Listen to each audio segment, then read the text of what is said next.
What's up, Panda Nation? This is the Panda Photographer, and I want to talk about the Godox V860 Mark II.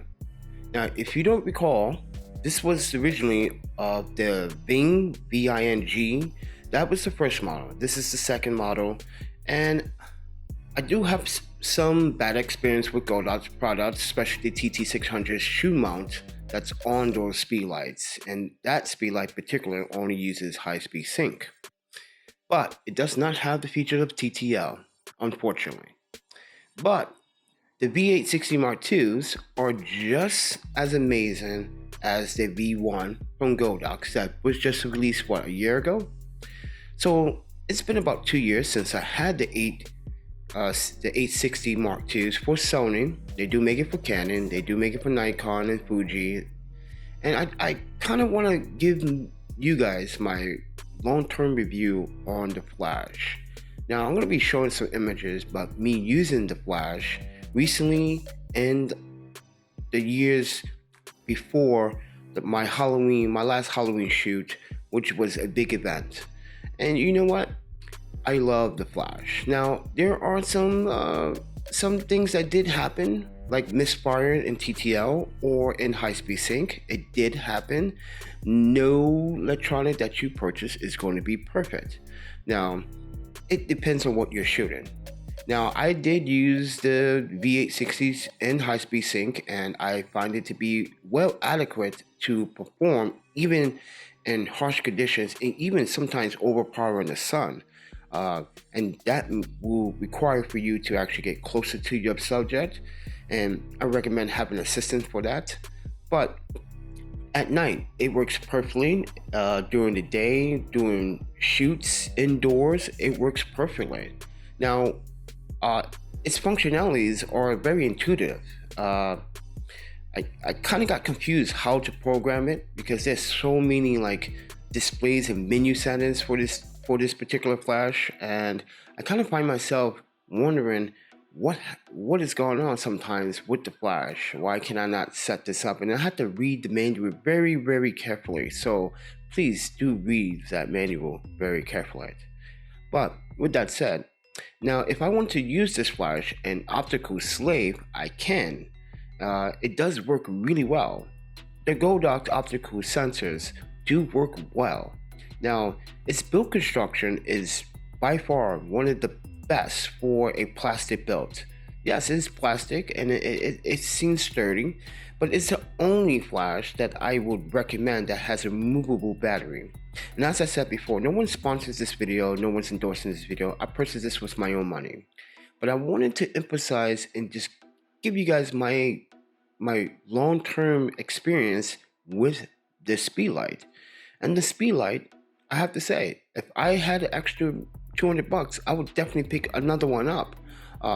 Just for the fact that like it is really, really good at recycling power. At full battery at 100% to about 70%, it can recycle the power down to about 1.3 seconds. Now at 50% battery, it will recycle the 1-to-1 about 2.5 to 3 seconds. So keep that in mind. The more you can deplete that battery, the more it's going to take to recycle time.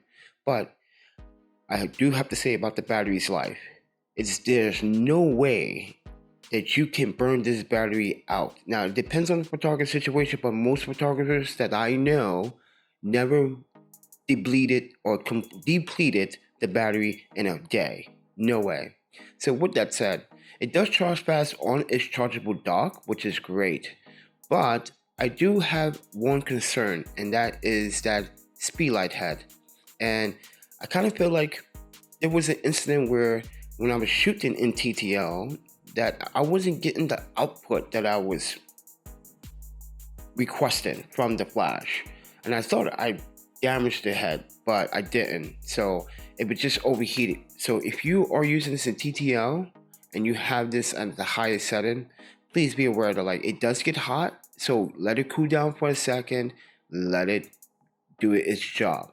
Now I'm not saying that it does this all the time. It has done this maybe like once or twice out of the whole 2 years, but never since then I never had this issue with it. But I just wanted to give you guys my overall expectations on the V860, using it for the last 2 years with the TT600, which are only high-speed sync, if I didn't say that already.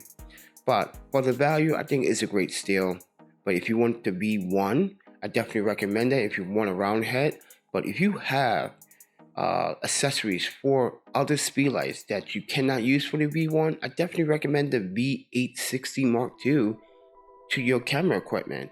And using it with gels works really fantastic, by the way. So with that said, everyone, I'm a travel photographer and I'm self-taught.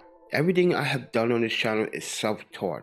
The videography part, the photography, I've been doing it for years, but I'm self-taught. I get inspiration from other photographers. I get ideas from other photographers. And there's no shame in saying that. So don't be in denial.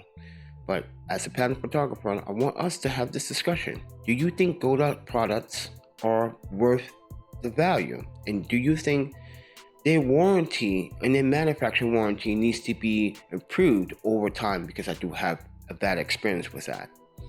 But with that said, leave a comment down below and let me know what you guys think about the whole situation. If you want to purchase them, you can purchase any of the flashes down in the comments descriptions down below. If you want to keep the lights on here, there is a PayPal link down in the descriptions below.